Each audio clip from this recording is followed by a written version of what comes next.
Hi guys, this is Not Your Mother's Mom. Welcome back to my channel. Um, so my plan is to get an actual good camera to record these videos on, but that hasn't happened yet. So I just wanted to put up a video, let you know that I'm still here and that this channel will continue to exist. Today I'm just going to do a review of one of my favorite brands, which is Hourglass. I think it's just a great brand. They're a little pricey. They're definitely on the pricier side of things, but not like break the bank pricey. And their products are so good. The ones that I'm going to talk about, the ones that I have used, are so good and really worth the money, I think. I mean, they last a long time. They last physically in the container. You get a lot of product. They last on your face a long time, and they're just a really good quality and really head and shoulders above a lot of other kind of Sephora type brands. So the first thing that got me hooked into Hourglass was the Ambient lighting powder. And I've tried a couple different shades of this. The one I have right now is Luminous Light. And this is, it's not going to swatch well, partly because of my camera, but also just the nature of the beast. And I also don't have a lot of swatching space, but I don't know how well you can see that. It's basically a setting powder, but it has a lot of luminosity. I think the idea behind these products was to try to replicate sort of natural light, what your skin would look like in natural light, like candlelight or sort of a moonlight, something that's very sort of romantic kind of notion. But what I like about these is they're very blurring. They really blur imperfections on your skin. They're not shiny, like they're not a highlighter. They're just a setting powder with a little bit of sort of glow to them, that whole kind of lit from within thing that we all seem to be going for. And the way that I use this, I don't really wear foundation on a daily basis. I just don't like the feeling of it. I don't like the way it looks on my skin. I use Retin-A, so I have a lot of, I'll get a lot of kind of dry patches, and the foundation always clings to it and just looks terrible. So I don't wear foundation. What I do kind of to even out my skin tone is use kind of a variety of primers and powders to just sort of give it a little more even tone and make it look, I think, a little nicer. So that's how I use this product. I use it when I'm done with everything else that I put on my face, which I can do a sort of morning makeup routine video if you guys would like. And I use this kind of as the last step to sort of blend everything, blur everything. If I have, blush and highlighter on, to sort of blur that together in a way that looks a little more seamless. And this, unlike a lot of setting powders that I've tried, it's not super matte, so it doesn't give you that sort of dead skin look. It gives you a really natural kind of glowy look. So I really love this. It comes, like I said, in a bunch of different colors. I don't know that the color range is fantastic for darker skins. I honestly just don't know how this looks on a darker skin tone, but I just think it's really nice. I mean, go in and swatch it, check it out.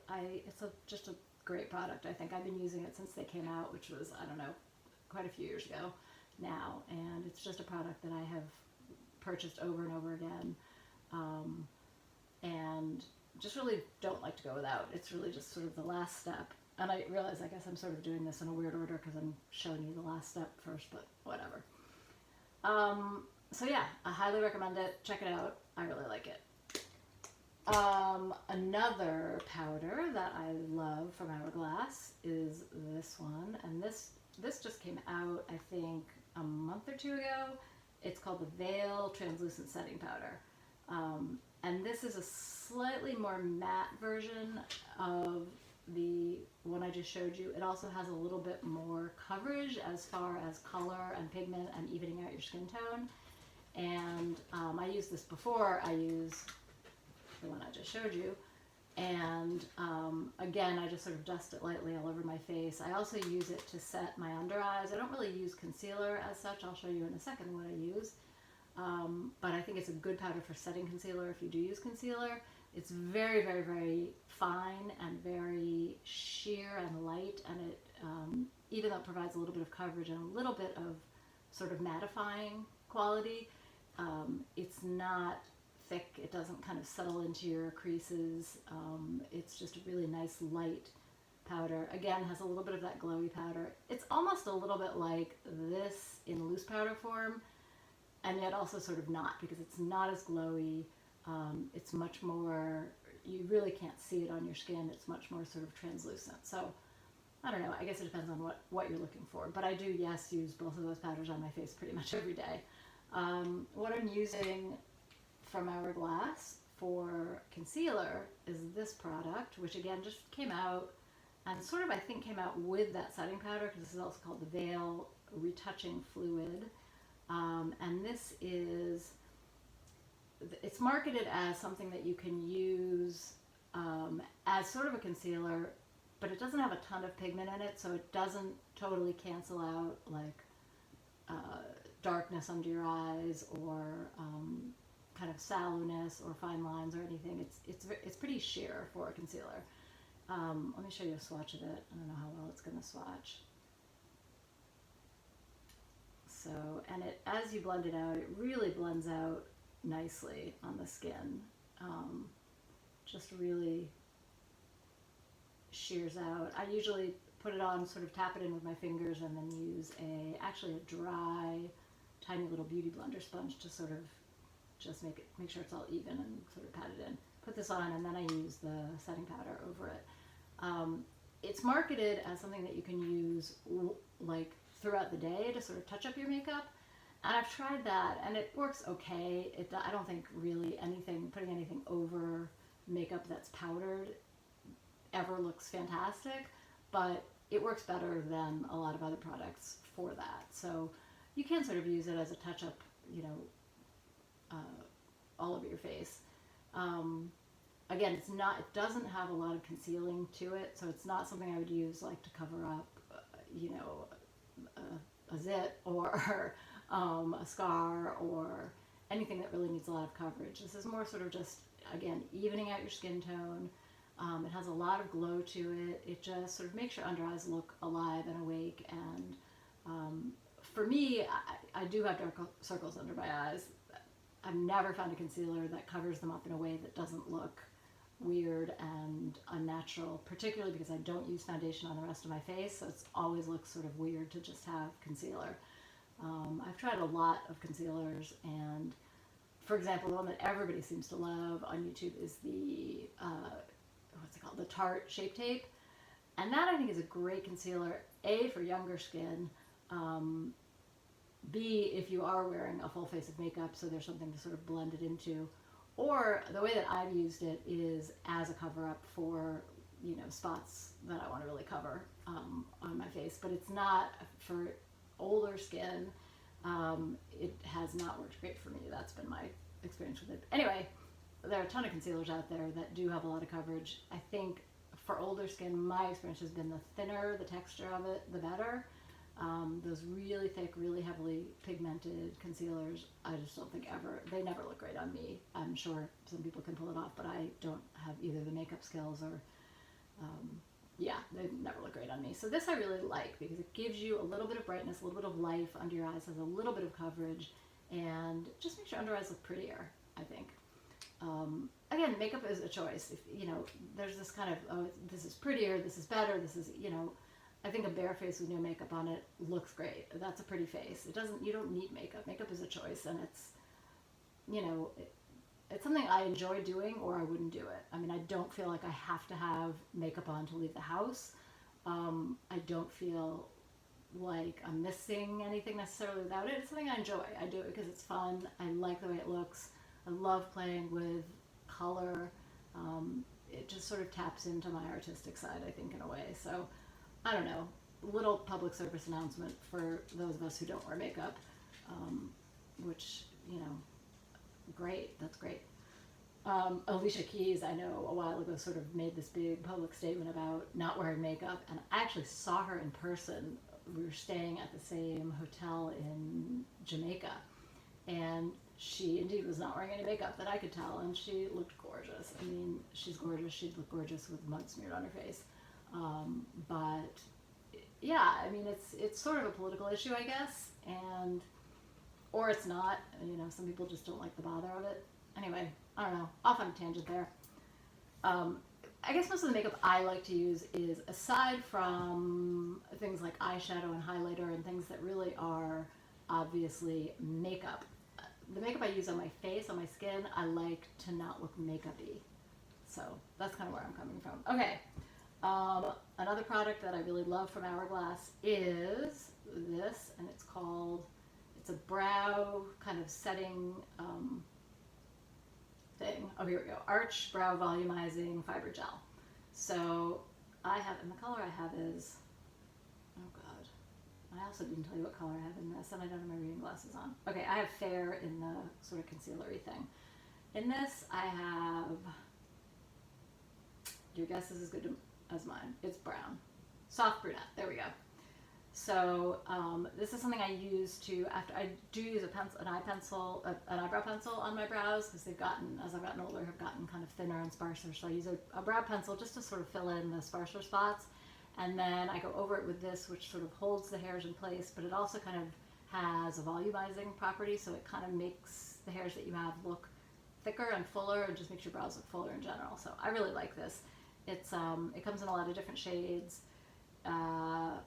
You know, there are drugstore alternatives, certainly. I think brows have become sort of, a couple of years ago, became kind of the thing that everybody was talking about, and all different companies put out products for brows, and there are, you know, a million different pencils, and I think you can do fine at the drugstore if you don't want to splash out for the fancy stuff. But, you know, whenever Hourglass comes out with a new product, I like to try it, just because it's a company that I just really enjoy their products. So, so this is good. It's really nice. It does make your eyebrows look thicker and fuller and sort of fluffier without feeling really stiff. I've used a lot of eyebrow gels that feel just really crunchy and stiff and not, just doesn't feel good. So I like this. It doesn't flake off. It doesn't get in your eyes. It's just a really nice product.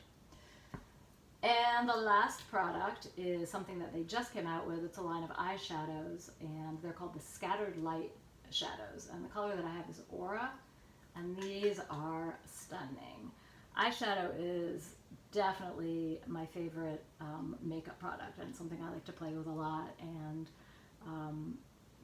you know, it's kind of one of those things that, like, for me, I feel like no rules apply. You know, there are, like, I think people have the idea that there are, like, the right ways to do your eyeshadow, and, you know, sure, I mean, there are things that look better and look worse. I like to play with it. I love the color. I just love, you know, trying different colors, trying different, like, ways of applying it, different brushes. I just love it. It's my favorite thing in the world. My eyeshadow collection is out of hand. It's ridiculous.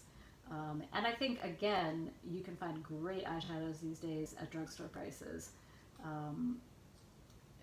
Yeah, I mean, there's so much good stuff at the drugstore these days. You don't have to spend, I should give you the prices on all these. Maybe I'll try to put them in the description if I can find them. I don't know, this was probably, I would want to say like $29, $30, somewhere around there, which is a little ridiculous to pay for an eyeshadow, but I think this would probably last me the rest of my natural life. I don't think I've ever finished an eyeshadow.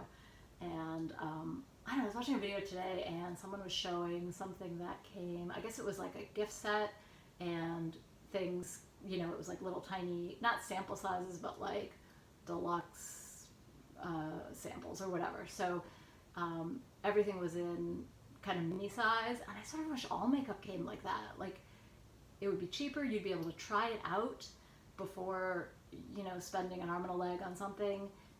Most stores, I mean, Sephora is where I buy most of my sort of higher end makeup, and they have a great return policy, which I've certainly taken advantage of. I mean, you can return anything within a reasonable amount of time, even if you've used it, which is really nice. But where did that rant start? Yeah, I wish makeup came in smaller sizes. It just would make so much more sense, because the chance of me going through any of my eyeshadows and hitting pan, as they say, I don't know, even wearing it every day, I just like to try different things so much that I'm not going to go through an entire eyeshadow probably ever. But here's hoping.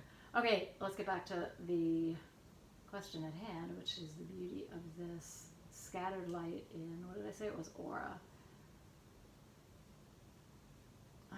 well this really swatches. It's pretty close to my skin tone. But I think you can see how sort of shiny and sparkly it is, and it's really, the sparkles are really fine, and so it doesn't look like, I mean, even for someone who's sort of afraid of wearing sparkle on their eyes, feel like maybe, you know, it's too much or too like garish. This is a really kind of sophisticated sparkle. It just looks really, really pretty. I will wear this alone as just a wash of color on my entire eyelid, sort of blend it a little in the crease. You can also wear it, you know, in all different ways. You can tap it over another shadow. I've tried it over cream shadows, which is a way that I really like to wear eyeshadow, and it just looks gorgeous no matter how you do it. So yeah, this is Aura. This is the only color I have right now. I kind of would like to try a couple other colors, but this was the one that appealed to me. It's just sort of a pinky, a soft pink,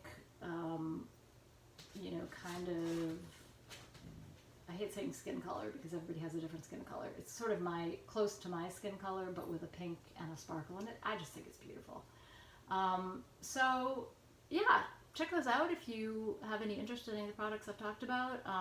Any questions you have, I will be happy to answer in the Q&A section. And I'm sorry if this looks like it was filmed on a potato.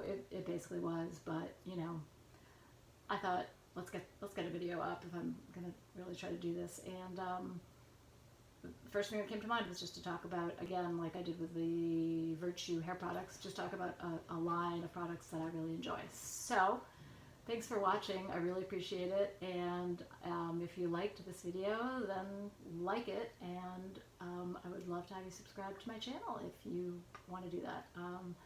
I think I sort of explained in one of my first video maybe what the focus of this channel is going to be. And it's, I don't know, we're going to talk about makeup, aging, fashion, style, all kinds of fun stuff. And I just sort of have a different, I think, approach to style and makeup and the way I look and the way I present myself than a lot of women my age. I'm 51, and it sounds like I'm lying when I say that because, you know, there's still a big part of me that feels about 17.